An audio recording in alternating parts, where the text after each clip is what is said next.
Hey, what's going on YouTube? It's Josh here, coming at you with a little bit of a throwback Thursday deck profile. I thought this would be kind of a cool and different type of deck profile to upload. Basically, this is going to be a deck profile of my Goat Control deck. Now, Goat Control was really popular in like 2005 and 2006. Before there were archetypes or, anything like that, it was just basically a pile of cards that happened to work well with one another. And it was all about basically controlling the field with scapegoat tokens and trying to get your BLS out there, and even using like crazy cards like Metamorphosis to bring out your Thousand Eyes. So I thought it'd be cool to just kind of cover this deck, explain, how it all works, and every once in a while my friends and I will play Goat Control, Goat deck mirror matches, and they're always really entertaining and pretty fun. Throughout the years, a lot of these cards have been banned and unbanned, but most of these you can't use. It's a traditional deck for sure. And the cards used to be really expensive, but then they've been reprinted, and just slowly I've rebuilt the deck. But this is something you would see everywhere back in like 2005. So without any further ado, let's just crack into this. So of course, as you guys can see here, our big boss monster is Lackluster Soldier, Envoy of the Beginning. So he's your big 3000 beat stick, and yeah, the whole purpose is just trying to get this guy out. He's kind of a pain to get around, especially when you see some of the other cards in here, because back in the day the game was way different. There was no synchros and exceeds and all of that, and this is like one of the strongest cards. We also have Jinzo. He was kind of like your mini boss monster. Just being able to negate traps was huge. He's still good, and 2400 is also really hard to get over. We also have Air Knight Parshath. 1900 is actually really good too during this format, and he could do piercing. And then Breaker, a really good level 4. 1800 attack, 1600 attack, and just for basic spell and trap removal. And then we have Tribe Infecting Virus. Now this card, very simple, very good card. You could discard a card from your hand and declare a monster, a type of monster, and you destroyed all face-up monsters of that type. So really good just to get rid of problematic cards. I'd really like to see this card come back because it's powerful, but not as powerful today as it was. And then to combo with that, to discard, you would pretty much ditch your Sinister Serpent. He is just great because you can reuse his effect. He's great for discard effects because if he's in your graveyard during your standby phase, you can just add it back into your hand. That's simple.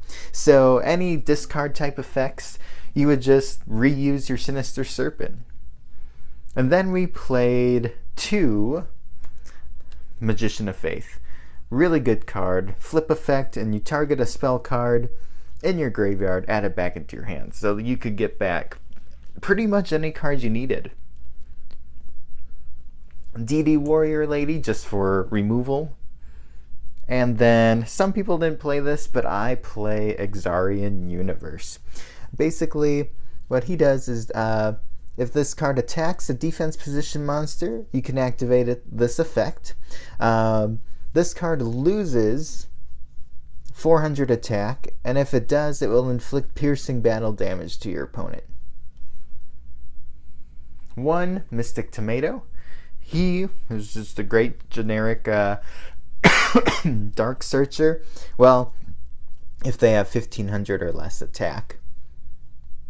I think it was 1500. Let me double check. Yeah, so 1500 or less attack, you can add a dark from your graveyard, or from your deck to your hand. So your options pretty much were Newdoria, Sangan, probably one of your biggest targets. But if you needed defense, you could get Spirit Reaper. And then our light and dark, some really great light and dark cards. We have Tsukiyomi and Aurora Priest. Some people played 2 Tsukiyomi. I just like one of each of these guys.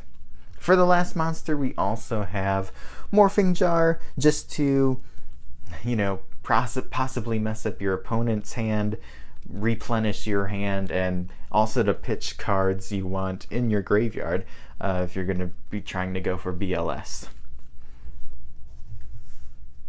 Alright, for the spells, we of course have our 3 Scapegoat and our 3 Metamorphosis.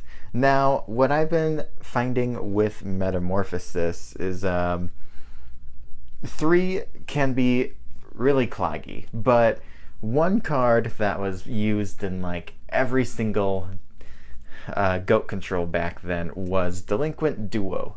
Unfortunately, it's an expensive card and I don't have it, so I happen to have 3 Metamorphosis, so I figured why not run 3. It's still good, it's fun, and part of just playing casual goat control is having fun.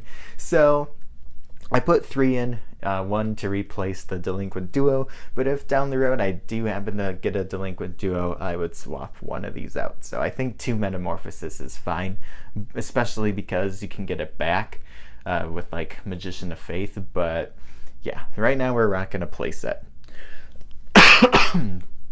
And then just for defense, we have 2 Book of Moon, and to kind of go off of that, 2 Noblemen of Crossout.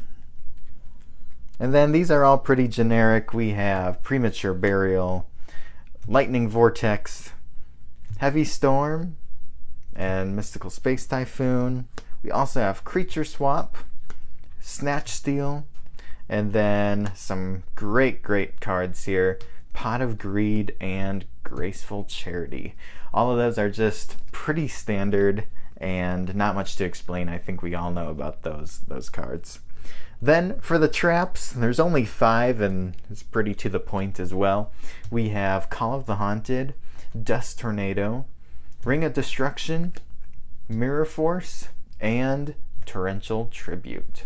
So that's it for the main deck. So with the extra deck, back then it used to be called just the Fusion deck because those are the only cards back then were fusion cards. There weren't any Exceeds or Synchros or soon-to-be Link monsters, and there was no limit, so people would have just like stacks of possible fusion cards you can make using Metamorphosis.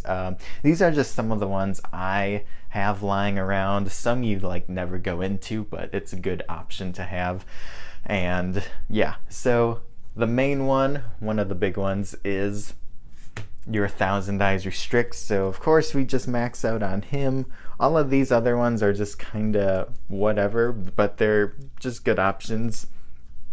Musician King, a couple Fire Knights, just old school fusion cards, and it was actually really cool like finding these and like getting these from people because they're just really old, like Flare Ghost or Flame Ghost, Ryu Senshi. Let's see, we have Dragoness, the Wicked Knight, and then just one last random card, Fusionist. Like, this is such a weird looking card. Weird name, it's like just Fusionist and it's a beast.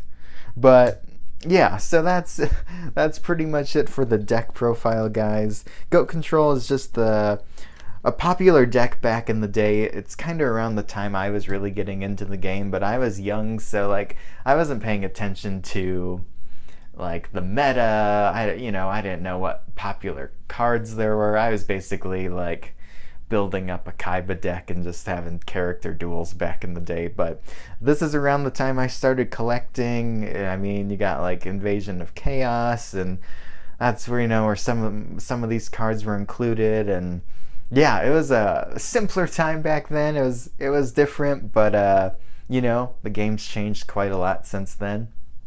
But I hope you guys enjoyed this deck profile and this video. If you did, hit that like button and subscribe for more. Comment down below what you think, and also I'd be interested in hearing in what was your first deck, or what, when did you get into the game? Something like that. If you could just let me know down below. I'd love to read your comments and how you got started. But anyways, guys, thanks for watching this video. Subscribe if you enjoy Yu-Gi-Oh! Deck profiles and openings, and I hope to see you soon. Alright guys, thanks and peace out.